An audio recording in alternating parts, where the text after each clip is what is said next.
O Senhor esteja convosco. Ele está no meio de nós. Proclamação do Evangelho de Jesus Cristo segundo Mateus. Glória a vós, Senhor.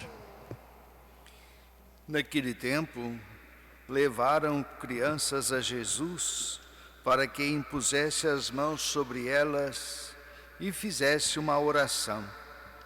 Os discípulos, porém, as repreendiam. Então Jesus disse: deixai as crianças e não as proibais de virem a mim, porque delas é o reino dos céus. E depois de impor as mãos sobre elas, Jesus partiu dali. Palavra da salvação. Glória a vós, Senhor. Que as palavras do Evangelho perdoem os nossos pecados. Amém. Queridos irmãos e irmãs, como é bom ouvir cada manhã, cada dia, a palavra do Senhor. E como é bom a gente poder despertar, começar o nosso dia ouvindo a sua palavra, para que ela possa, sim, nos guiar, conduzir em todas as nossas ações e atividades cotidianas. Então, hoje, do profeta Ezequiel, nós recordamos um texto muito belo e muito importante para nós. Ele começa dizendo assim, algo parecendo muito incompreensível, até estranho, engraçado talvez. Que provérbio é este que andais repetindo em Israel? Os pais comeram uvas verdes e os dentes dos filhos ficaram embotados? E o profeta diz que o Senhor Deus jura pela sua própria vida, já não haverá quem repita esse provérbio em Israel. A gente ainda escuta muito isso hoje, mas de uma forma diferente. De vez em quando alguém nos procura e pergunta: "Ô padre, está passando isso comigo, está acontecendo isso comigo? Foi por causa que meu pai fez tal coisa?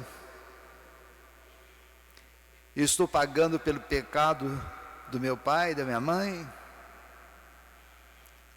E o profeta quer nos mostrar que a responsabilidade do pecado diante de Deus é pessoal. Por isso ele diz: todos me pertencem. Todos, o pai e o filho, me pertencem. São pessoas minhas. Aquele que pecar é que deve morrer. Então nos convida assim a recordar essa palavra de Deus, esse ensinamento de Deus, a nossa responsabilidade pessoal neste mundo, onde estivermos, na nossa vida pessoal, na nossa vida de família, no meio do mundo, na nossa vida eclesial, na nossa vida de comunidades, na nossa tarefa, no nosso serviço, nas nossas pastorais, nos nossos movimentos. Cada um precisa se cuidar muito de tudo, tanto das falas, dos ensinamentos, das ordens, aqueles que exercem autoridades. Cada um hoje é chamado a uma responsabilidade muito séria e muito grave, pois nós não temos direito de fazer o outro sofrer. Cada um de nós estamos nesse mundo como filhos de Deus para fazer o bem ao outro, então somente isto. Por isso que o profeta lembra logo aqui no início: se um homem é justo e pratica o direito à justiça, e aí vai lembrando todos os mandamentos, ele não morre, ele é justo, ele fez aquilo que tinha que ser feito. Por isso a gente pensar muito, e todos nós, todas as autoridades pensar em tudo aquilo que está sendo feito. Estamos fazendo de fato em favor das pessoas, em favor de um povo? Aqueles que exercem cargos na nossa sociedade estão olhando isso? aqueles que na igreja tem algum ofício, alguma atividade, qualquer exercício que nós realizamos na comunidade de fé, aqueles que na família exercem a responsabilidade de cuidar dos filhos de Deus, de educá-los, de formá-los, devemos estar nesta linha de fazer o bem, de cuidar, de zelar, de acolher. Então esse não morrerá. Mas diz o profeta em nome de Deus, mas se entre os dos nossos, se um dos filhos de Deus tiver pecado, for um homem violento, um homem assassino, que pratica más ações,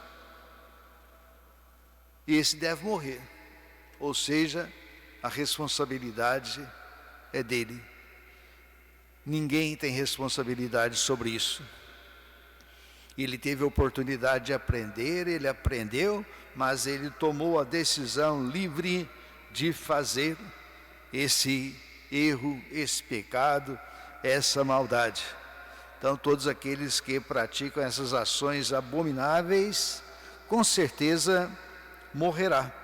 Ele é responsável pela sua própria morte. Por isso, esse grande apelo hoje para nós: convertei-vos de todas as vossas transgressões, a fim de não terdes ocasião de cair em pecado. Afastai-vos de todos os pecados que praticais.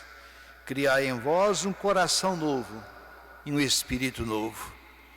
Então esse é o grande apelo da palavra de Deus hoje para nós. Ele está nos oferecendo esse dia para dizer que ainda espera a minha conversão, que Ele espera a minha mudança de vida, que Ele espera que eu tire da minha vida aquilo que é mal, aquilo que faz o outro errar, aquilo que compromete a vida das pessoas.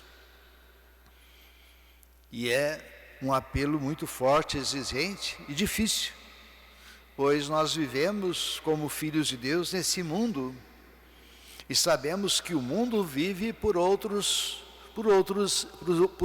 ideologias. As suas preocupações são as vantagens, é o lucro, é a ganância que domina o mundo.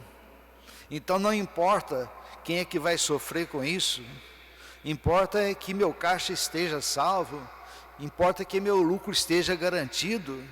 Ele não se incomoda com aquele que está sofrendo, ele não se incomoda com aquele que está perdendo, ele não incomoda de tirar, às vezes até do mais pequenino, aquilo que ele tem necessidade.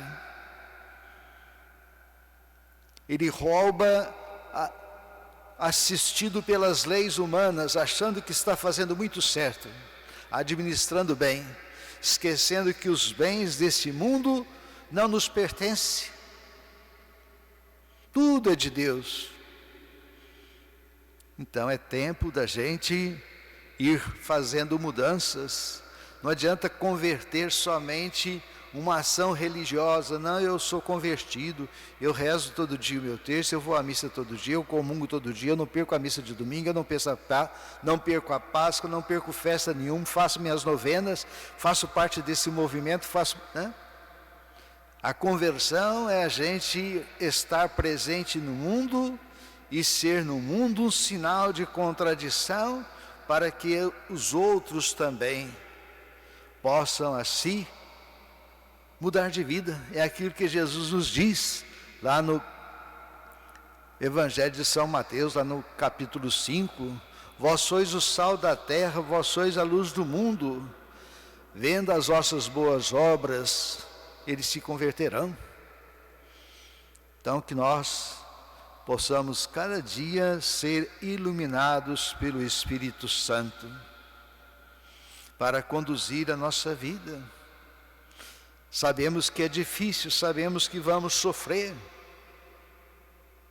Nesse final de semana, nesse domingo, vamos celebrar a festa da Assunção. E olhando para Maria, a gente sabe como que ela sofreu para nos dar o Salvador. E ela sofreu com alegria, oferecendo inteiramente a sua vida, que ela possa ser exemplo para todos nós.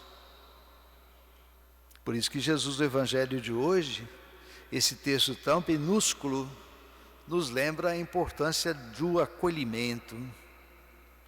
Ele fala aqui das crianças, que naquele tempo não tinha importância nenhuma, não se preocupava. Aliás, as crianças também, como as mulheres, eram desprezadas.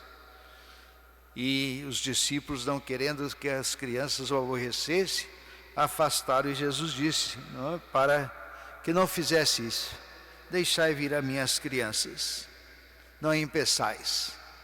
Ou seja, é preciso que todos cheguem até Jesus e aprendam dele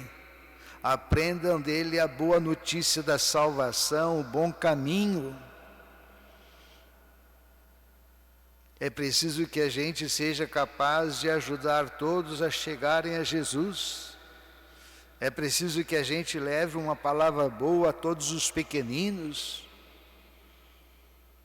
Veja, no casamento, no dia do batismo, os pais fizeram uma promessa de receberem os filhos com amor e educá-los na fé. No dia do batismo, eles renovaram essa promessa, dizendo que iria ajudar essas crianças a viver a vida de fé, a vida de Deus, que estavam dispostos a ajudá-los a crescer nessa vida cristã.